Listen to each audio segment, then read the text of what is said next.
সুর মিলিয়ে কোটায় সুর যৌক্তিক সংস্কার চেয়েছে। একই সঙ্গে বাংলাদেশ ছাত্রলীগ গণতান্ত্রিক মূল্যবোধে উজ্জীবিত ছিল। শাহবাগের দিনের পর দিন দায়িত্ব জ্ঞানহীনভাবে কোনো কারণ ছাড়াই সমাধান হওয়ার পরেও, ফয়সালা হওয়ার পরেও তারা আন্দোলন নাটক মঞ্চস্থ করেছে। বাংলাদেশের কোথাও তো ফুলের টোকাও পড়েনি আন্দোলনকারীদের উপরে। মিছিল করেছে, মধুর ক্যান্টিনে ছাত্রলীগের নেতা কর্মীদেরকে তারা উস্কানি দিয়েছে, হলে হলে সাধারণ শিক্ষার্থীদের কাছে গুজব ছড়িয়েছে, বিভ্রান্তি ছড়িয়েছে, জোর করে পাবলিক শেমিং করে তাদেরকে কর্মসূচিতে আসতে বাধ্য করেছে। এ ধরনের ঘটনাও ঘটেছে। শুধু তাই নয়, গণমাধ্যমের বন্ধুদের কাছে আমরা আহ্বান জানাবো, ছাত্রলীগের নেতা কর্মীদের উপরে সংঘবদ্ধ হয়ে দেশি বিদেশি অস্ত্র শস্ত্র নিয়ে কিভাবে তারা ঝাঁপিয়ে পড়েছে সেটি আপনারা ইতিমধ্যেই লক্ষ্য করেছেন। 8 দিন তো আন্দোলন হয়েছে, বাংলাদেশ ছাত্রলীগ তো ফিরেও তাকায়নি। বাংলাদেশ ছাত্রলীগ তার নিজস্ব রাজনীতি নিয়ে, নিজস্ব গতিবেগ নিয়ে, সাধারণ শিক্ষার্থীদের অধিকার আদায়ের যৌক্তিক গতিপথ নিয়ে বাংলাদেশ ছাত্রলীগ তার কর্মকাণ্ড পরিচালনা করেছে। বাংলাদেশ ছাত্রলীগ সাধারণ শিক্ষার্থীদের কাছে মতামত চেয়েছে যে কিরকম রূপরেখা তারা চায়, অথচ কাণ্ডটা করলো তারা বিপরীত।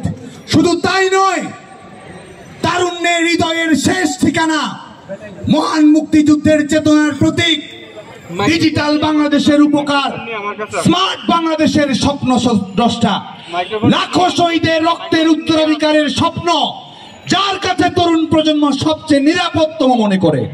তরুণ প্রজন্মের স্বপ্ন, মেধাবী প্রজন্মের স্বপ্ন, যার কাছে সবচেয়ে বেশি নিরাপদ।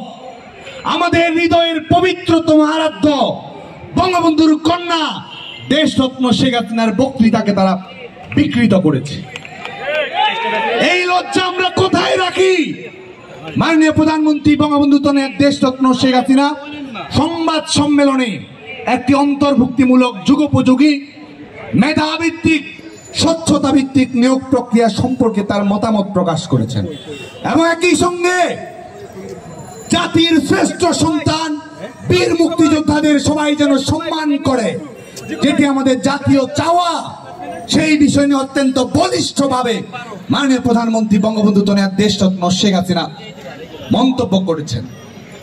এবং যারা মুক্তিযোদ্ধাদের নিয়ে তামাশা করে তাদের বিরুদ্ধে মাননীয় প্রধানমন্ত্রী বঙ্গবন্ধু দেশরত্ন শেখ হাসিনা দৃপ্ত প্রত্যয় ঘোষণা করেছেন।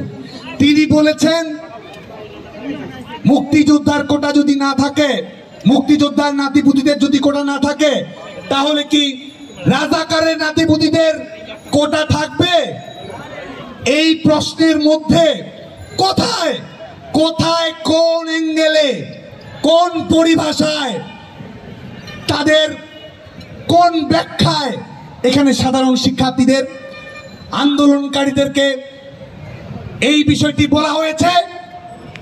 আমরা ধিক্কার জানাই মাননীয় প্রধানমন্ত্রী বঙ্গবন্ধু দেশরত্ন শেখ হাসিনার বক্তৃতাকে, বিবৃতিকে যারা বিকৃত করে প্রচার করেছে। ছাত্রলীগের ইস্পাত লড়াই আপনারা ভুলে যাবেন।